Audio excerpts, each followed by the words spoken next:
Frères et sœurs bien-aimés, bonjour. Nous sommes aujourd'hui le lundi 23 novembre, au lendemain de la belle solennité du Christ roi de l'univers.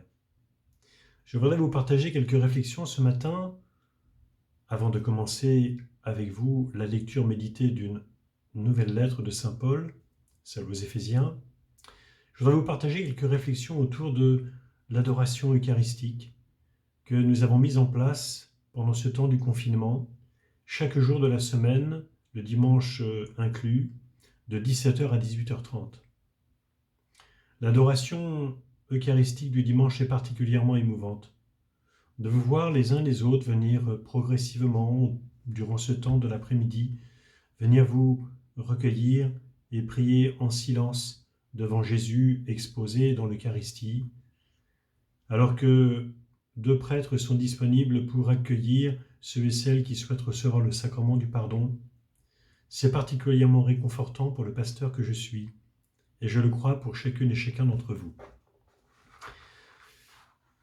L'adoration eucharistique, donc du dimanche et de la semaine, c'est l'une des grâces de ce temps du confinement. C'est pour nous, dans notre communauté paroissiale, le début d'un temps nouveau, car après le temps du confinement, nous continuerons à exposer Jésus chaque jour dans l'Eucharistie pour l'offrir à votre adoration.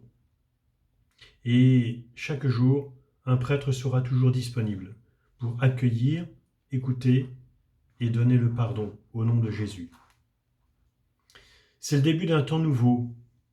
Oui, au milieu de l'agitation de ce monde, de pouvoir goûter le silence, un silence d'émerveillement dans la pauvreté que nous révèle Jésus présent dans l'Eucharistie, c'est vraiment une grâce insigne.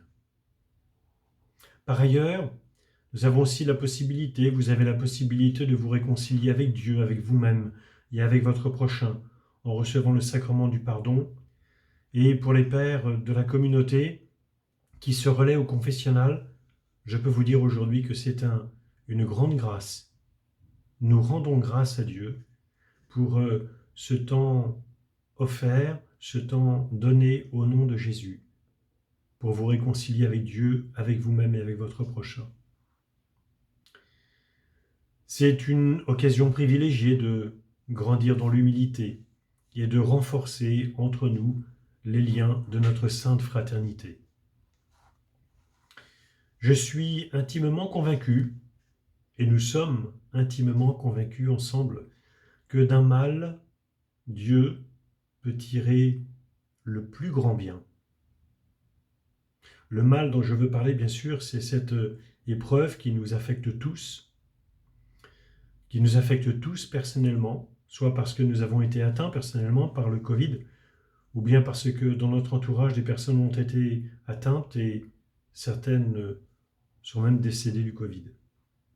Mais d'un mal, Dieu peut toujours tirer le plus grand bien.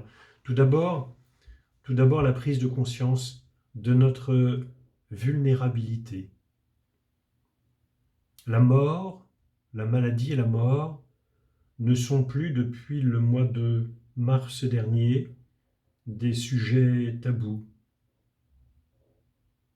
On ne se cache plus derrière la maladie ni la mort. On en parle même tous les jours, jusqu'à plonger même parfois les plus pauvres parmi nous dans l'angoisse et la détresse. Parce que la maladie et la mort, on en parle en boucle. Ce n'est plus un sujet tabou, mais c'est une réalité qui met tout le monde sur un même pied d'égalité. L'homme le plus protégé socialement, comme l'homme le plus exposé, parce qu'il est démuni de tout, ces deux hommes-là sont égaux. Le président de la République, qui est un homme surprotégé, socialement, comme le plus démuni des SDF, sont égaux devant la maladie et devant la mort. Cette prise de conscience de notre vulnérabilité est l'une des grâces, d'abord une leçon de ce confinement, de cette épidémie, de cette pandémie. C'est une leçon, mais c'est aussi une grâce, dans la mesure où cette prise de conscience nous rend davantage humbles et attentifs les uns aux autres. D'un mal, Dieu peut tirer le plus grand bien. Et pour nous, chrétiens catholiques, la prise de conscience de la grâce reçue, de la présence réelle de Jésus dans l'Eucharistie, de Jésus qui se rend vulnérable dans l'Eucharistie, c'est une grâce insigne pour nous. L'Eucharistie n'est pas pour nous un dû que l'on pourrait revendiquer comme un droit social. L'Eucharistie, c'est d'abord et avant tout un don que l'on apprend à recevoir avec humilité et reconnaissance pour la condescendance de Dieu qui, par amour, consent à s'abaisser pour se faire notre nourriture et demeurer au milieu de nous, dans les tabernacles de nos églises. Oui, l'Eucharistie, c'est d'abord un don que l'on apprend à recevoir avec humilité et reconnaissance. Et le temps du confinement nous fait prendre conscience de ce don insigne, de la présence réelle de Jésus dans l'Eucharistie. Béni soit Dieu, qui nous réunit plus humblement, plus pauvrement autour de lui. Béni soit Dieu qui nous donne déjà la grâce de le recevoir avec un cœur humble, contrit et reconnaissant. Nous nous souvenons de ces 3 mots-clés sans lesquels nous ne pouvons pas grandir. S'il te plaît, pardon et merci. Oui, l'humilité, la contrition et la reconnaissance sont le cœur même de notre vie chrétienne. Et l'Eucharistie, dont nous sommes privés aujourd'hui, par la célébration publique du culte, nous fait davantage prendre conscience de ce don insigne qui nous est fait de la présence réelle, que nous devons accueillir avec humilité, avec contrition et avec reconnaissance.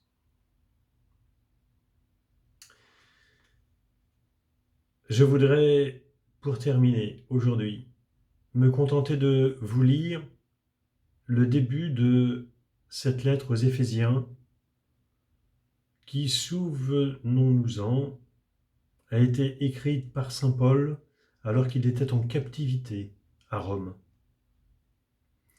Et déjà, dans le début de cette lettre, nous allons, grâce à saint Paul, être plongés dans l'intimité de Jésus.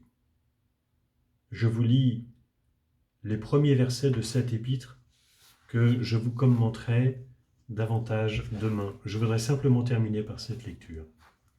Donc c'est l'épître aux Éphésiens, chapitre 1er, les versets 1 à 14. Moi, Paul, apôtre du Christ Jésus par la volonté de Dieu, je m'adresse à vous, les membres du peuple saint qui êtes à Éphèse, vous les fidèles dans le Christ Jésus. Que la grâce et la paix soient avec vous de la part de Dieu notre Père et de Jésus-Christ le Seigneur. Béni soit Dieu, le Père de notre Seigneur Jésus-Christ. Dans les cieux, il nous a comblés de sa bénédiction spirituelle en Jésus-Christ. En lui, il nous a choisis avant la création du monde pour que nous soyons dans l'amour, saints et irréprochables sous son regard.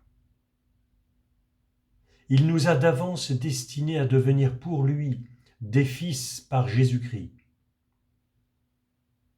Voilà ce qu'il a voulu dans sa bienveillance, à la louange de sa gloire, de cette grâce dont il nous a comblés en son Fils bien-aimé, qui nous obtient par son sang la rédemption, le pardon de nos fautes.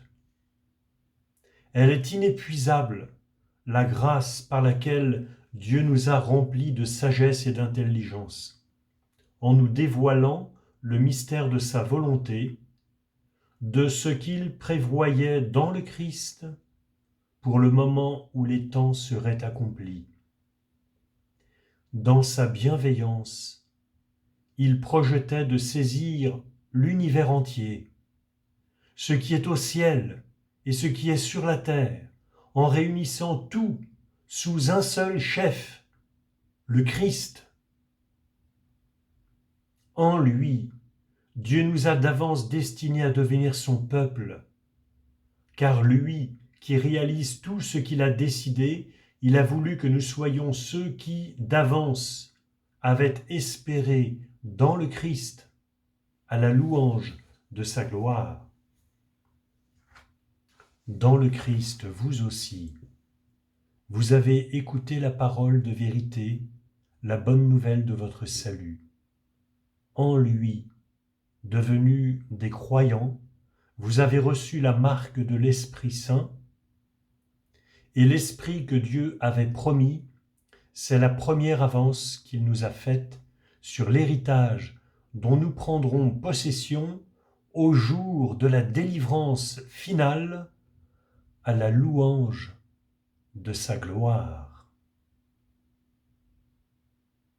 C'était l'Épître aux Éphésiens, chapitre 1er, des versets 1 à 14, que je commenterai avec vous demain. Ô les cœurs, frères et sœurs bien-aimés, et vive la joie. Bon appétit, et à ce soir pour ceux qui nous rejoindront pour la messe de 19h. Bonne journée.